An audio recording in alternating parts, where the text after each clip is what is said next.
Hello, everyone. Welcome to LaLiga Insiders with Gemma, with the best breaking news related to La Liga. We're going to start with a big name that we all know. I think we all know. Do you know who Sergio Roberto is? Barcelona player. He's been at the highest level for the past 10 years. And now he ends up the contract with Barcelona next June 30th. So that's why in Madrid, my sources from Atletico de Madrid, they reveal me that they are very monitoring, very close monitoring the situation of Sergio Roberto. Why? First of all, because he didn't renew his contract to Barcelona. Gemma will give us further details on this now. And also because Atletico de Madrid is looking for a right wing, that is used to compete at the highest level of European football, such as, for example, Sergio Roberto. And in Atletico Madrid, they consider Sergio Roberto a really nice option for the future. The cost will be €0, so it's going to be very cheaper. And also, they prioritize Sergio Roberto upside any kind of options that they have on the table, because they consider that Sergio Roberto could play as a right wing, but also as a midfield. So that's why Atletico Madrid is monitoring this guy. But do you have more information, Gemma, on Sergio Roberto in Barcelona? Tell us. Hola, Rodri, everyone. Yeah, we spoke in the last edition of LaLiga Insiders about him and this difficult renewal of his contract with Barcelona, and it was supposed to be a meeting this week. Well, my sources told me that both parts have postponed again these meetings, which is something that confirms your information, Rodri, that it's very unlikely that he will continue with Barcelona. Every week that this is delayed, it means less possibilities of an agreement, and both parts are really far, because President Laporta himself, he took part of the initial proposal, because Sergio Roberto, as you mentioned, he's been a big name in the last decade. He is also a captain of Barcelona, even though he's been like 6 months with not being very much player that it's always in the squad. He's an important figure for Barcelona, and the president himself took part in that initial proposal, but it was never accepted. Neither by the player or his agent, Josep Maria Orovic. So right now, Barcelona, they don't think they have to make another kind of offer, and the player is not accepting that offer. So we will be very of these information that you mentioned, Atletico Madrid. He also has a market in the Premier League. Someone was talking about Mikel Arteta that knows him very well. So we will see what is his future, but every day, Rodri is farther from the Camp Nou. Well, that makes sense with Atletico Madrid interest, and let's see, because apart from Atletico Madrid and Arsenal, there will be lots of clubs interested on Sergio Roberto's future. We're talking about Sergio Roberto, let's talk about another left back, such as Fran Garcia. Everybody would say, who Fran Garcia is? Is this guy? He's playing now as a left back at Rayo Vallecano. The thing is that he used to play for Real Madrid reserve team, Castilla. After that, he was sold this summer to Rayo Vallecano for €2 million. And the thing is that he's making the best season so far for his career, and he's making it really well in first division in La Liga. And that's why Real Madrid are monitoring the situation of Fran Garcia. Why? Real Madrid knows that at the end of this season, Marcelo is not going to renew his contract to Real Madrid. So Marcelo is going away Real Madrid after June the 13th. So that's why they need a replacement for Mendy. Mendy is going to be the main starter for next season too. So that's why they need like a lower profile guy to be the Mendy's replacement. And that's why they keep an eye on Fran Garcia. We're not saying that Real Madrid is going to take Fran Garcia back to Valdebebas. We're not saying that, but we're saying that they like this option because it could be very cheap. They sold Fran Garcia to Rayo Vallecano, but they have a priority option to get him back to Real Madrid, and he's doing that well. The Real Madrid is monitoring that situation. Could it be the next Reguilon? You remember Reguilon, but he used to be yes, of course. at Real Madrid, he could be another option and another guy, but there are more names on the table of Real Madrid. Let's see how it ends up at the end of the season. You want to tell us about your sources, Gemma? Yeah. Something about Nico. Yeah, let's talk about another young prospect of Spanish football.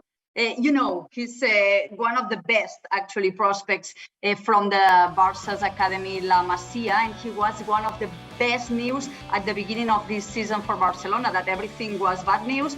Him and Gavi were for sure the best news. Well, I have some information, some inside information, that there is a little bit of concern in the club because the player, I mean, he's got a contract until until the end of 2022 season. He was the first player to sign a renewal contract with Joan Laporta after he won the elections, but it's a contract that it's made for a player of the B team. No one was expecting last summer that he would be having this great season. So what's happening now? He has just changed his all his life agent.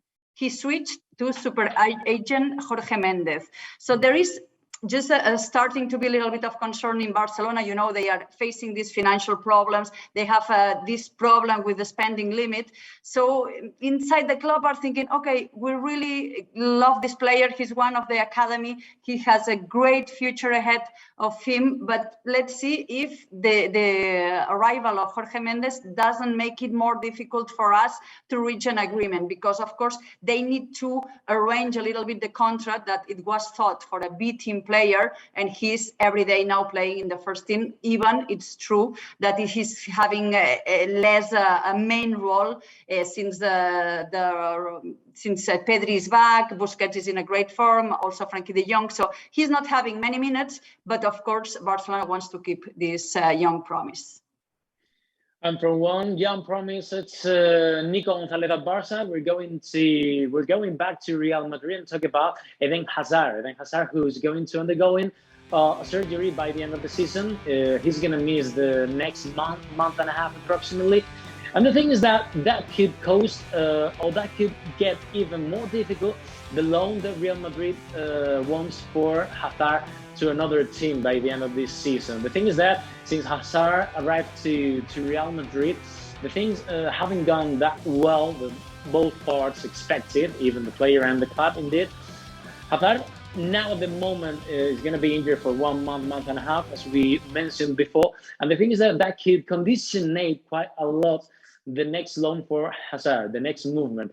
Some people said here in Madrid that some clubs in the Premier League were kind of interested on Hazard's future, such as, for example, and my sources confirmed this to me, that Chelsea was the first choice for Hazard for the next season. The thing is that, first of all, this new injury, and secondly, the issues that Chelsea are undergoing with the British government are getting very difficult this loan.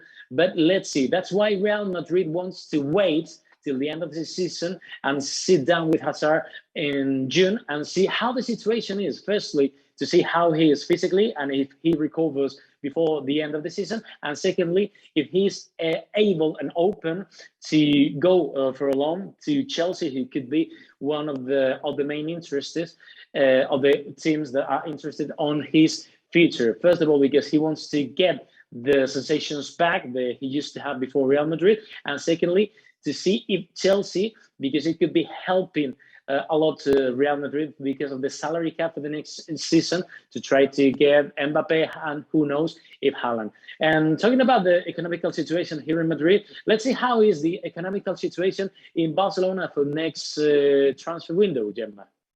Not very good, Rodri. Let's talk about this, because there's something I love to do on Mondays when there is no Liga, when there is a FIFA window, because all the Spanish newspapers are about names. For example, earlier today, I had coffee with milk, and our colleagues in sport, they explained there is already an agreement with Leeds United for the winger Rafinha. Then in Italy, Sport Italia, they explained that there is a draft agreement with Lewandowski and Haaland, yeah, with a little less big letters than before, but he's still a pipe dream for Barcelona.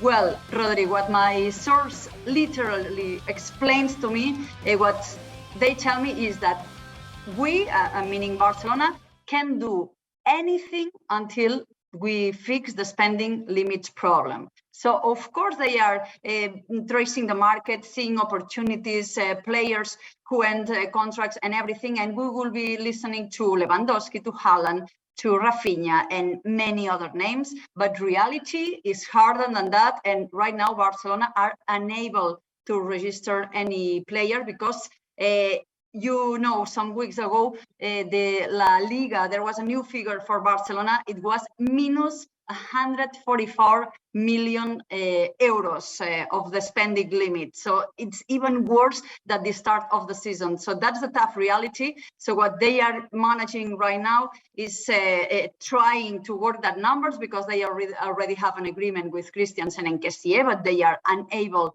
to formalize it because of this problem.